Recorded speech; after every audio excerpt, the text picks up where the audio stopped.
এখন কাঁঠাল দেখাই যায় না, একেবারে শেষের দিকে। আসসালামু আলাইকুম, সবাই কেমন আছেন? আমি আলহামদুলিল্লাহ ভালো আছি। অনেকদিন ধরে কাঁঠাল খেতে ইচ্ছে করছিল। একটা কাঁঠাল কিনেছিলাম কিছুদিন আগে, কিন্তু ওটা খেতে পারিনি। ভিতরে একদম নরম ছিল। ওইরকম কাঁঠালগুলো খেতে আসলে মজা লাগে না। বাসায় মাঝে মাঝে অনেক বকা খেতে হয়, কারণ আমি কোনো জিনিস আসলে ঠিক মতো না দেখেই কিনে ফেলি। এটার জন্য অনেক বকা খাই। আর কাঁঠালের বিষয়ে কি বলবো, কাঁঠাল তো আর বোঝাই যায় না। কাঁঠাল থেকে সবাই খুব খুশি, কারণ কাঁঠালটা ভালো পড়েছে। শাকের ক্ষেত থেকে শাক তুলে একেবারে ফ্রেশ শাক রান্না করব আজকে। আগে কাঁঠালটা ইচ্ছে মতো খেয়ে নিই, কারণ এই কাঁঠালটাই হচ্ছে এবছর হয়তো শেষ কাঁঠাল। তারপর যাব শাক তুলতে।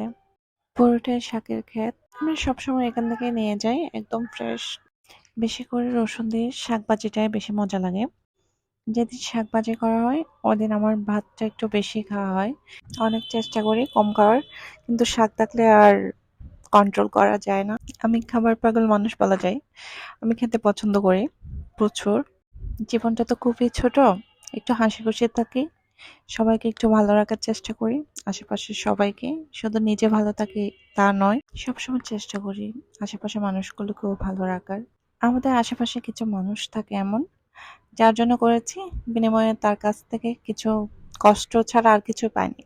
কথার আঘাতগুলো সবসময় মনে থাকে, কখনো ভোলা যায় না। বিনয়ী, নম্র, ভদ্র হলে মানুষ মনে করে এটা তার দুর্বলতা। কোনো কিছু নিয়ে প্রতিবাদ করতে গেলেই ওই মানুষটা অন্যের চোখে খারাপ হয়ে যায়। যে প্রয়োজনে ঠিকই তাকে ব্যবহার করা হয়, তখন সেই মানুষটা খুবই ভালো।